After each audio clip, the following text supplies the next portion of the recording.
people telling ZANU-PF how to run its party.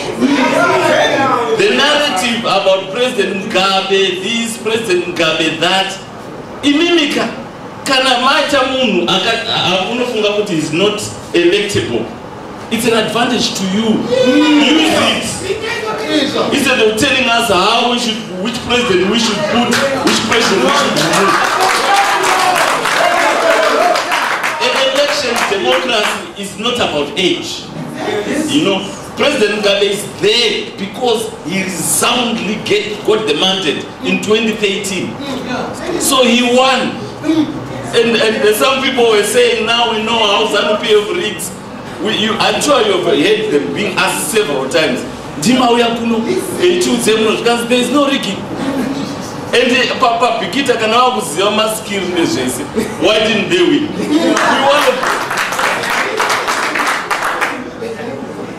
It is a fact that no politician in this country, whether in ZANU-PF or in the opposition, can connect with the people more than the president at this juncture. That's why they don't want to face him in an election. They don't want him to face him in an election, but they want to use other means, unconstitutional means. Hans Tomrawa, Kumde Muropen one. MTC won an election. It had the majority in 2008. MDC yaka win the majority in 2008. In the same conditions, they won an election, but had a majority in parliament. And we put our act together, came back, worked harder, and thrashed them in 2013.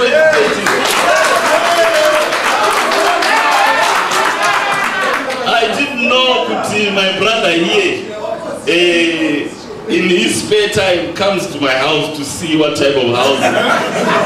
I'm actually a chap that he actually also knows how my wife looks. So this is the power of ZANU-PF. These other people can only try, you know, and it's good to be a rabble rouser. So in the background,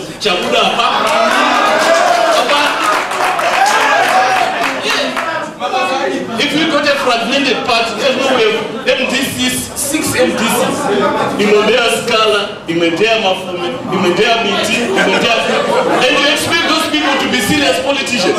When they lose, they cry for.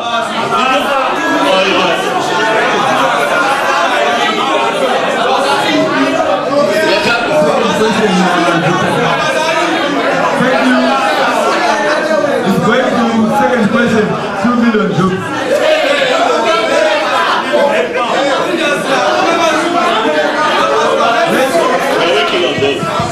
Industry.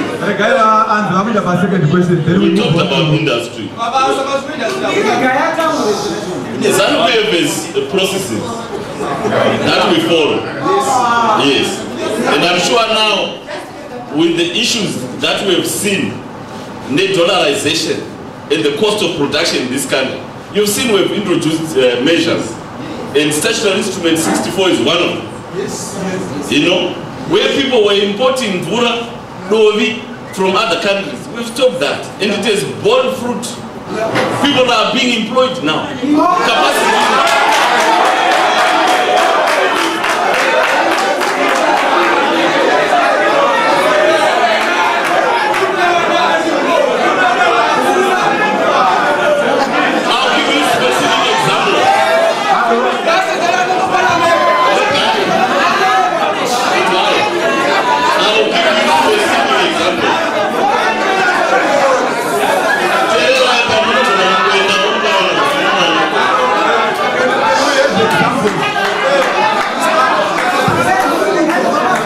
We are putting an innovation as a ruling party and capacity.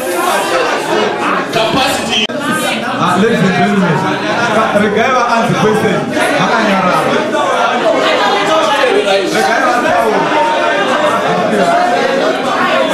Tire manufacturing, Patakata actually my secondary tires. We've moved from 30 to 50%. The same with the pharmaceutical industry. Most of these companies have taken advantage of this and are retooling. I will give you an example. Chitai Private Limited, you know, manufacture floor polish. Is putting new machinery. You know, Chloride Zimbabwe, is putting a machine at 3 million. You know, Nesport Holdings. So I'm just saying, I'm answering a question that is relating to jobs. So this is what I'm answering. It is very specific. Dairy Port Zimbabwe, 35 million. So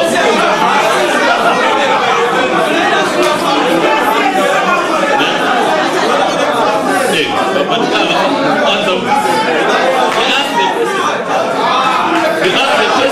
answering a question.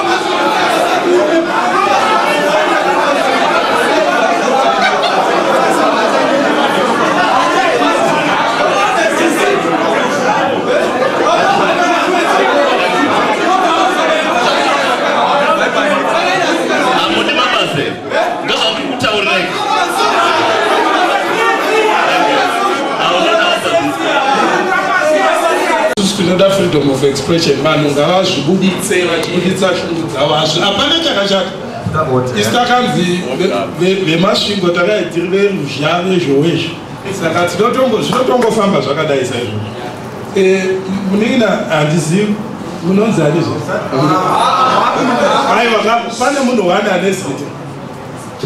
okay, Charles, I think there are 3 questions. You said our people have been in ZANU-PF and ZANU-PF has been known by being murderers. I think the first thing that most of the people that are in Zimbabwe People First, what they started by doing, Maimjuru to be specific, Didmas Mutasa to be specific, was to write apologies in the newspapers. They did that on more than 2 occasions. We are very sorry for what we did when we were in ZANU-PF.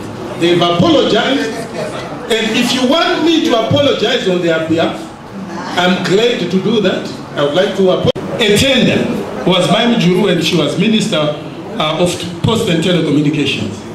She gave him a tender to electrify Nembudzia Post Office. That was the first job that retrofit did. That's, I think that suffices to answer the question about Masio. Then the Constitutional Court application. The Constitutional Court application was done, and I did it, in order that this country learns constitutionalism. Elections are not held when politicians think it's expedient for them to hold elections. Elections are supposed to be held when they are constitutionally due. And the elections in 2013 were constitutionally due on the 29th of June 2013. So Chimeza was right. Yes. Yeah, because the danger is, and this is what the Lacoste faction wants to do now, that if I'm explaining.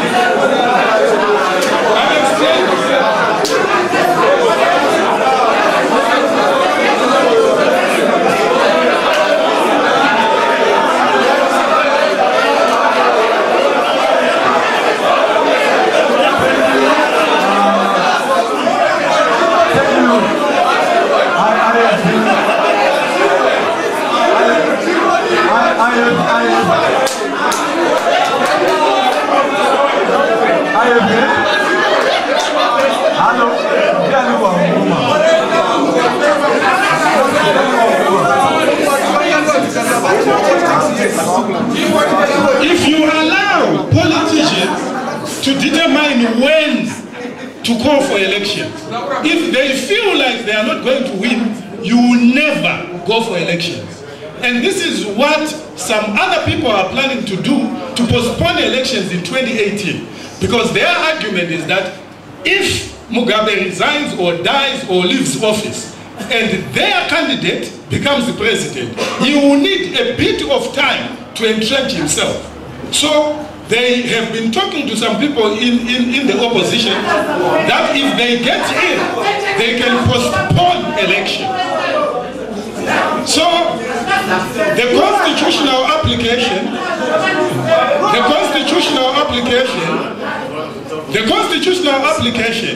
was made to ensure that there is precedence that elections are held when they are constitutionally due, so that posterity will use that, even in a court of law, when any politician who thinks that he is unelectable tries to postpone elections unconstitutionally and unprocedurally.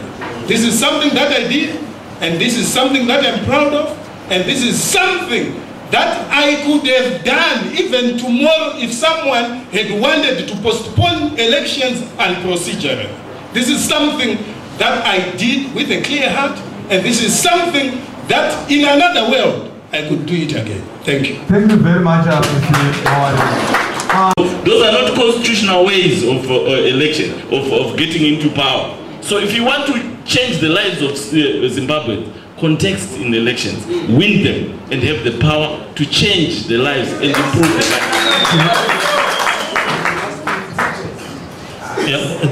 Thank you very much. I think the issue of coalition, I touched on it. The idea of coalition, it's something which we introduced as the Great Coalition in 2014. It is not only a coalition of political parties. It should be a coalition of the students, of the workers, of the churches, of the traditional leaders.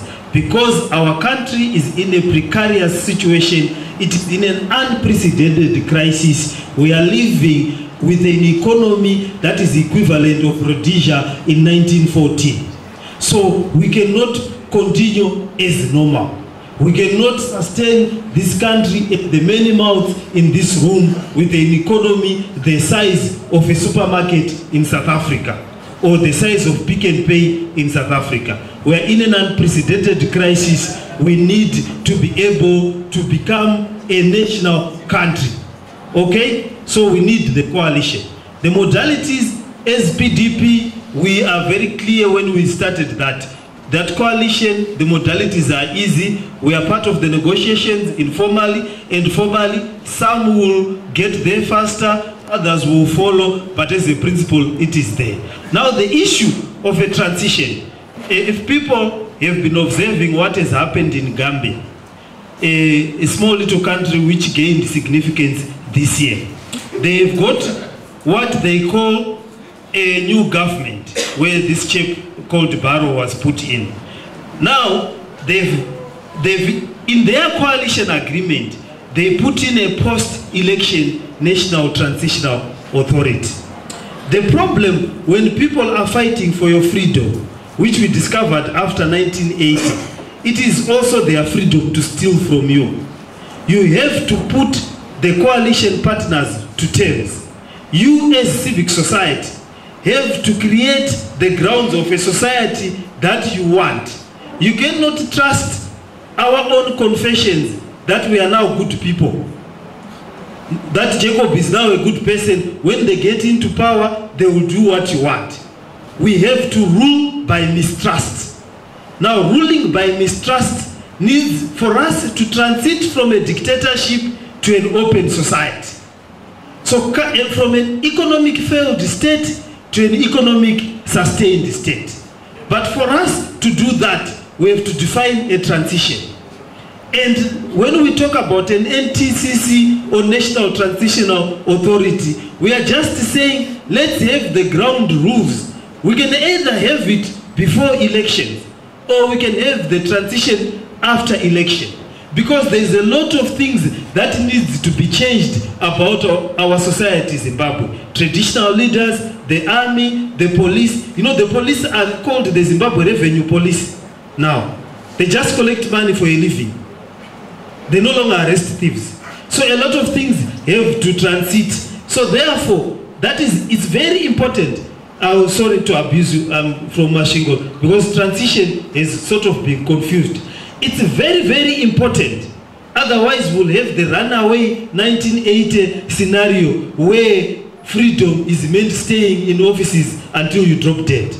Transition, and we need not lose this opportunity that we are getting now. Zimbabwe is in a transition, whether it's transiting to Mnangagwa, whether it's transiting to the opposition, whether it's transiting to somebody else, it's transiting.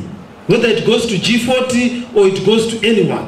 What we need is not necessarily to worry at most times about who will get power. Sometimes we need to worry about how we live when whoever gets power. You understand me? So that, because not everyone in this room will become a president, but everyone in this room will live in a transition Zimbabwe. So those are what we are talking about when we talk about Zimbabwe needing to have a transition. That's why you will hear us as the thought leaders of Zimbabwean politics talking about a transition. Thank you. All right. Thank you very much.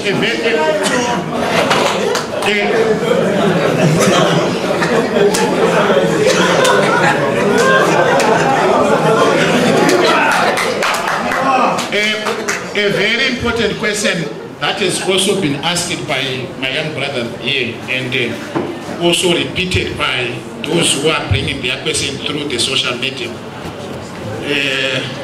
on why are you getting into a coalition with Manchu? I have been trying to avoid this question for a long time because I know many people have been interested to hear the position of my party as well on those issues. What we know is the authority to negotiate the issue of a coalition, we gave it to our president, Dr. Morgan Tsvangirai, for him to find political organizations that he thinks adds value to the Zimbabwe project, to make sure that Zimbabwe becomes an open society, like what Jacob Mafume just recently said. So I have got absolute and total trust that our leaders have got full wisdom and vision for them to know where our country is going. So I believe that our leaders know where Zimbabwe wants to go. There is also one thing that you have to understand.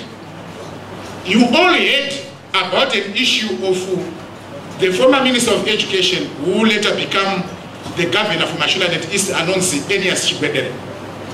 His son is taking him to court, accusing him of witchcraft in the family.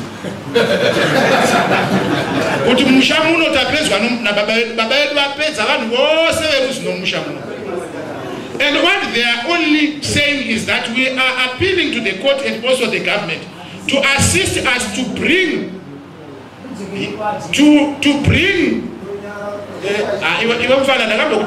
that year.